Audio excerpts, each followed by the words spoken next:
Salut les rougets. Alors comme ça, vous aimez les uchronies Et oui, puisque vous êtes près de 2 millions à avoir aimé celle sur si Hitler avait gagné la guerre. Ça fait plaisir, hein, merci pour lui.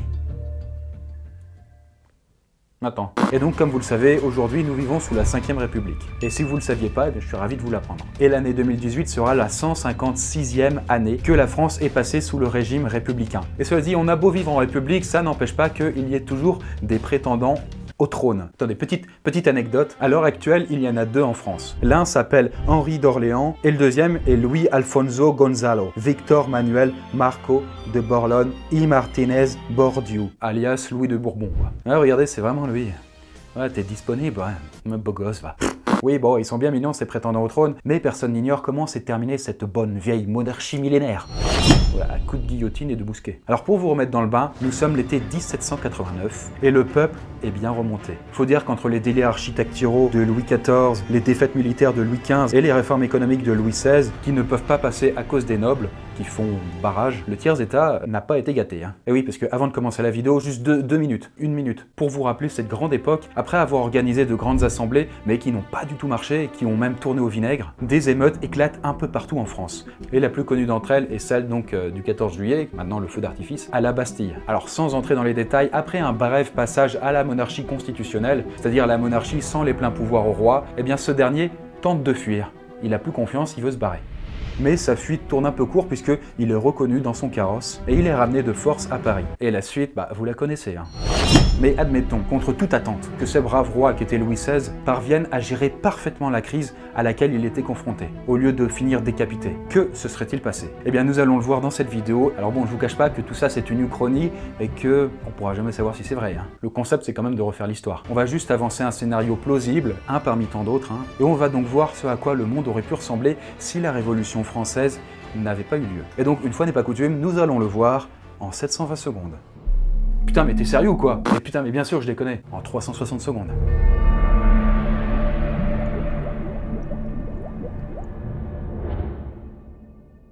« 1789. Pour apaiser le peuple en colère, Louis XVI fait quelques concessions. Il accepte quelques réformes que lui demande le peuple, mais toutes ne passent pas. Par exemple, la liberté totale de la presse, ça il dit non. Par ailleurs, il y a quelques échauffourées un petit peu partout en France, et notamment à Paris où la situation s'est rapidement envenimée, et des émeutiers à cran se sont mis à assiéger le palais des Tuileries. Mais cette petite révolte, on va dire, a rapidement été matée par un certain sous-lieutenant Bonaparte, qui n'a pas hésité à tirer au canon sur la foule mécontente.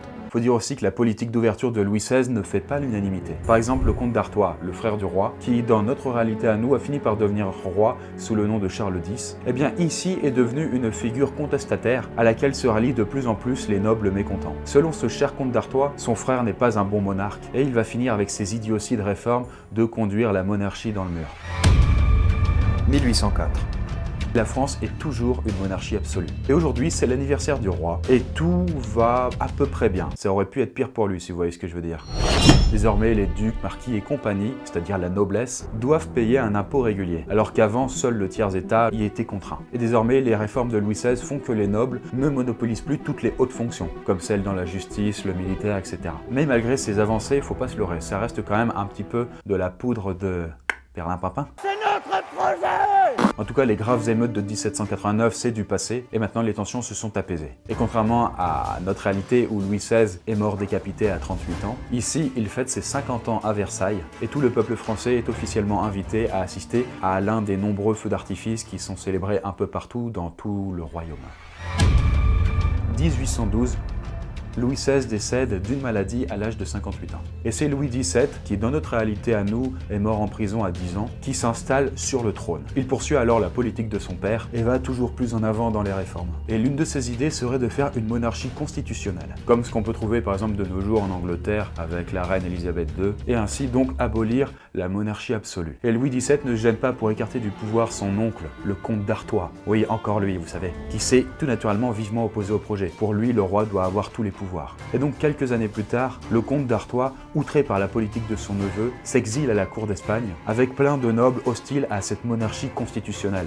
Une fausse monarchie quoi. Et de là, il a réussi à monter une coalition contre la France avec l'aide de l'Espagne, de la Prusse et de la perfide Albion, c'est-à-dire l'Angleterre. Et son objectif est tout simple, prendre la place de son neveu et rétablir une vraie royauté. Et après plus d'1 an de préparatifs, la guerre éclate enfin. Heureusement pour la France, elle n'affronte pas seule la coalition, puisqu'elle a réussi à s'allier à l'Autriche et à la Russie. Cette guerre est assez longue et sanglante, mais la France finit par en sortir victorieuse. En même temps, il faut le dire, le roi doit beaucoup de victoires au très rusé capitaine Bonaparte, devenu maréchal entre-temps, soit la plus haute fonction militaire. Et oui, puisque ici, Napoléon ne meurt pas à Sainte-Hélène en 1821, et il ne deviendra jamais empereur. 1871. C'est la fête en ce printemps 1871 puisque un grand événement a lieu. Henri V, successeur de Louis XVII, se rend en Amérique. Et c'est la toute première fois qu'un souverain y effectue une visite officielle. Mais alors pourquoi là-bas? Eh bien, la Louisiane, ça vous dit rien du tout? Pour rappel, dans notre réalité, elle a été vendue une bouchée de pain par Napoléon aux États-Unis pour pouvoir continuer à financer ses campagnes militaires. Mais dans cette réalité parallèle, elle appartient toujours à la France et au roi. Mais il ne faut pas vous imaginer que c'est une région similaire à la Louisiane actuelle. Non, elle est beaucoup plus grande que ça. C'est un grand territoire très vaste qui va de la Nouvelle-Orléans jusqu'au Canada. Mais la petite harmonie là-dedans est de courte durée puisque le roi est assassiné 2 ans plus tard par les partisans du retour à la monarchie absolue qui considéraient sinon jusqu'ici le roi indigne du trône et beaucoup trop mou. 1890.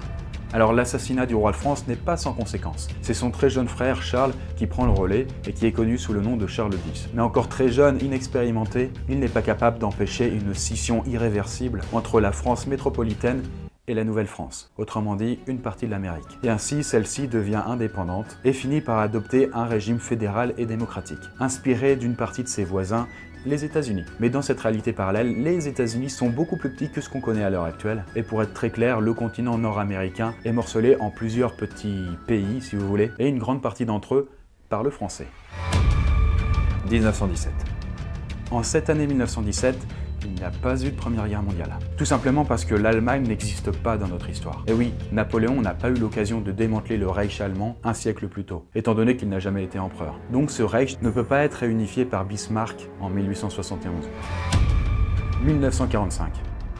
En cette année 1945, le roi Charles XI, fils de Charles X, né un 14 juillet, célèbre son 44e anniversaire, à Paris. Et comme il n'y a pas eu de Première Guerre mondiale, il n'y en a pas non plus une seconde. Alors bien sûr, les conflits et les guerres sont nombreux, que ce soit en Europe ou dans le reste du monde, mais aucune n'a l'envergure et la gravité de celle qu'on a connue. Ceci dit, sans les 2 guerres mondiales, pas d'Union européenne. Et donc dans notre scénario, l'Europe unifiée n'existe pas. Et même si certains États d'Europe ont sauté le pas pour devenir des républiques, beaucoup de pays du vieux continent continuent à rester des monarchies qui ne parviennent toujours pas à s'entendre entre elles. Alors il y a quelques accords commerciaux de ci et là, mais rien d'aussi ambitieux que notre traité de Bruxelles en 1948. Qui avait donc donné naissance à l'Europe, pour rappel, pour éviter de renouveler ces fameuses tragédies que furent les 2 guerres mondiales. En conclusion, on pourrait continuer encore longtemps cette histoire de France et de monde parallèle, mais le petit inconvénient avec les uchronies, c'est que plus on s'écarte de la date où tout a changé, et plus le futur devient hypothétique. Autrement dit, il aurait pu se dérouler plus d'1 million d'autres possibilités, mais imaginez qu'un beau jour, dans notre propre monde républicain, le peuple finisse par être fatigué par les excès de ses présidents de passage et de ses institutions lentes et inefficaces, et décide alors de remettre le roi sur le trône avec autant de passion qu'il l'en a retiré. À votre avis, que se passerait-il?